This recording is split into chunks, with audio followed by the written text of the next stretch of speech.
वसुंधरा शक्ती news, आपले हक्काचे news channel. नमस्कार, मी सुप्रिया तोडकर, वसुंधरा शक्ती न्यूज चॅनल मध्ये आपले सहर्ष स्वागत। पाहूया आजच्या ठळक बातम्या। तारदाळमधील ठाकरेनगर परिसरात काँक्रिटीकरण रस्त्याचा शुभारंभ। आमदार प्रकाश आवाडे यांच्या विशेष प्रयत्नातून व माजी जिल्हा परिषद सदस्य डॉक्टर राहुल आवाडे यांच्या पाठपुराव्याने ठाकरेनगर परिसरातील गल्ली नंबर 12 व 13 मध्ये 30 लाखाचा काँक्रिटीकरण रस्त्याचा शुभारंभ माजी जिल्हा परिषद सदस्य डॉक्टर राहुल आवाडे, जिल्हा नियोजन समिती सदस्य प्रसाद खोबरे, उपसरपंच प्रवीण पाटील यांच्या हस्ते गुरुवारी करण्यात आला। यावेळी प्रसाद खोबरे म्हणाले की राहुल आवाडे यांचा तारदाळ खोतवाडीमधील विकास कामांच्या चौफेर कामांमुळे अनेक न होणारी कामे होऊ लागल्याने नागरिकातून त्यांचे कौतुक होत आहे।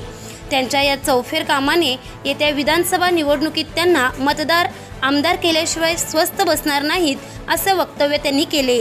या प्रसंगी ग्रामपंचायत सदस्य सूर्यकांत जाधव, नितीन खोचरे, सचिन पवार, विमल पवार, लक्ष्मी चौगुले, बबलू कोळी, नयन कांबळे, अमित खोत, किसन शिंदे, प्रमोद परीट, विनायक देसाई, सुभान्ना साळुंके, राजाराम पाटील, योगेश वाणी, विजय चौगुले, उदय कोळी, अप्पा पवार यांच्यासह ठाकरेनगर विकास कृती समितीचे पदाधिकारी व नागरिक मोठ्या संख्येने उपस्थित होते। शक्ती न्यूज यूट्यूब चॅनेलला सबस्क्राइब करा आणि परिसरातील ताज्या घडामोडी सर्वात आधी बघण्यासाठी बेल आयकॉनला क्लिक करा।